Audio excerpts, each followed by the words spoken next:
Hello दोस्तों, कैसे हैं आप सब लोग। आज का वीडियो उन लोगों के लिए बहुत ख़ास और राहत देने वाली है जो ज़मीन सर्वे को लेकर परेशान हैं, जिनके कागजात पूरे नहीं हैं। किसी को दिक्कत है कि उनके पास नया रसीद नहीं है, कोई इस बात से परेशान है कि उसके पास ज़मीन का केवाला नहीं है, किसी की ज़मीन पुश्तैनी है और उस ज़मीन में कई लोगों का हिस्सा है और जिन जिन लोगों का हिस्सा है उन सब में आपस में ना इत्तेफाकी है, एक दूसरे से बातचीत नहीं करते हैं। या कोई मुंबई में रहता है, कोई दिल्ली में रहता है, तो कोई बैरून मुल्क है, मुल्क से बाहर रहता है, सब इधर उधर हैं। यानी एक साथ मीटिंग नहीं कर पा रहे हैं जिन जिन लोगों की एक साथ ज़मीन है कि कैसे वंशावली बनना है, कैसे बंटवारा करना है। मतलब सब एक साथ होंगे या सब एक दूसरे से बातचीत करेंगे तभी मसला हल होगा, मगर सब दूर दूर हैं, आपस में लड़ाई है, तो उन लोगों की बात नहीं बन पा रही है। कुछ कागज़ किसी के पास है तो कुछ कागज़ किसी के पास है। हालांकि ऐसे वक्त में सबको एक दूसरे की ज़रूरत है, तभी सर्वे होगा। तो इन सब बातों का समाधान और सबकी परेशानी दूर हो जाएगी। बस आप इस वीडियो को पूरी देखिए और लाइक और शेयर कर दीजिए, ताकि जो भी इन सब बातों की वजह से परेशान है सबकी परेशानी दूर हो जाए। और चैनल को सब्सक्राइब भी कर लीजिए और बेल आइकन को प्रेस कर दीजिए, क्योंकि ज़मीन सर्वे से रिलेटेड सारी जानकारी आपको मेरे चैनल पर मिलती रहेगी। तो चलिए शुरू करते हैं। आप लोग कुछ बातें ध्यान से सुन लीजिए और टेंशन फ्री हो जाइए ज़मीन सर्वे को लेकर। सबसे पहली बात तो ये कि ज़मीन सर्वे का काम रुका नहीं है। ज़मीन सर्वे का काम है ना, जो रुका नहीं है। जो अफवाहें सुन रहे होंगे आप कि सर्वे का काम रुक चुका है, तो वो सर्वे का काम रुका नहीं है। कुछ लोग कह रहे हैं कि इलेक्शन तक सर्वे का काम रुक चुका है, तो ये सब हवाई बातें। सर्वे का काम रुका नहीं है, सर्वे का काम हो रहा है और डॉक्यूमेंट अपलोड हो रहे हैं। देखिए, मैं आप लोगों को दिखा रहा हूँ कि देखिए ये साइट है ना, इसी साइट पे सारा सर्वे का काम हो रहा है। तो अगर सर्वे का काम रुकता तो ये साइट काम करना बंद कर देता, लेकिन देखिए ये सर्वे का साइट जो है, इस पे सारा काम हो रहा है। यहाँ से आप स्थिति देखते हैं अपने गांव शहर की, जो हमारे यहाँ कितना हुआ, यहाँ से घोषणा पत्र भरा जाता है। तो सर्वे का काम जो है अभी रुका नहीं है, ठीक है। और दूसरी बात आपको ये देखना है कि तो आप लोग किसी की बातों में नहीं आइए और सर्वे की तैयारी करते रहिए। मतलब जो आपके कागजात डॉक्यूमेंट हैं वो सब आप तैयारी करते रहिए, सर्वे का काम रुका नहीं है। और दूसरी बात, जिनके पास नया रसीद नहीं है तो नया रसीद की ज़रूरत नहीं है सर्वे में।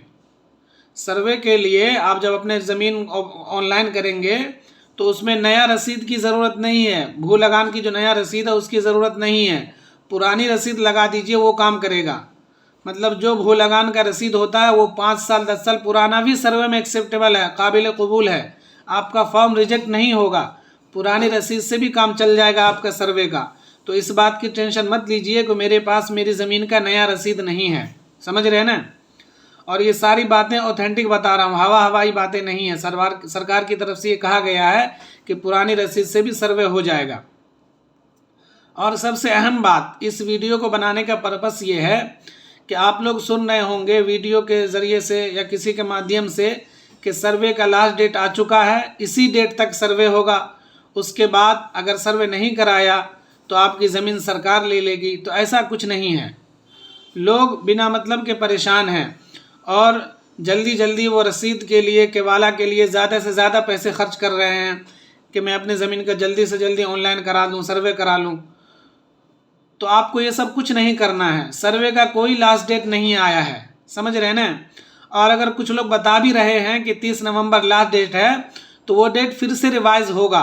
ये आप सुन लीजिए, वो डेट 30 नवंबर वाली डेट तो आप लोग सुन रहे होंगे, देख रहे होंगे, कुछ लोग बताए होंगे कि 30 नवंबर तक ही सब कुछ ऑनलाइन कर देना है।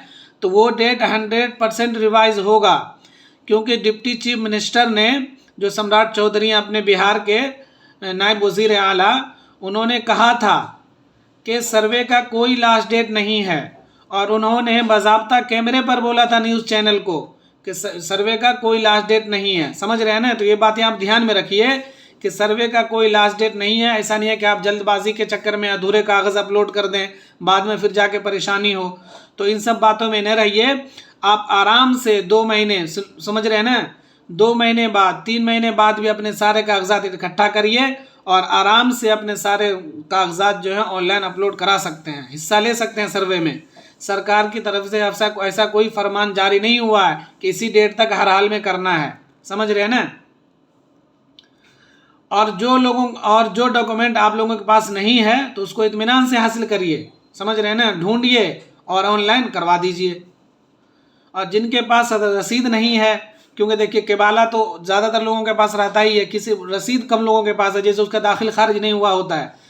तो जिनके पास रसीद नहीं है तो अपना केबाला जो है दाखिल खारिज होने के लिए अप्लाई कर दे, अपने ज़मीन का जो है, अपने ज़मीन को दाखिल खारिज होने के लिए अप्लाई कर दीजिए। 2 से 3 महीने तक आपका दाखिल खारिज हो जाएगा, आपको नया रसीद मिल जाएगा। जब नई रसीद होगी आपकी तो उसको लगा दीजिएगा, तो आपको बिल्कुल आसानी से सर्वे हो जाएगा, कोई परेशानी नहीं आने वाली है।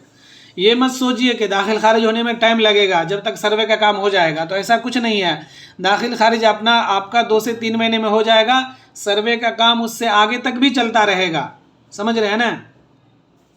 अगर किसी ने दाखिल खारिज होने के लिए अप्लाई कर दिया है लेकिन उसका दाखिल खारिज नहीं हो रहा है, कर्मचारी सुन रहे ना, कर्मचारी जो है उसके फॉर्म पे कुछ एक्शन नहीं ले रहा है या रिजेक्ट हो गया दाखिल खारिज, तो कमेंट में बताइए कि क्यों रिजेक्ट हुआ है।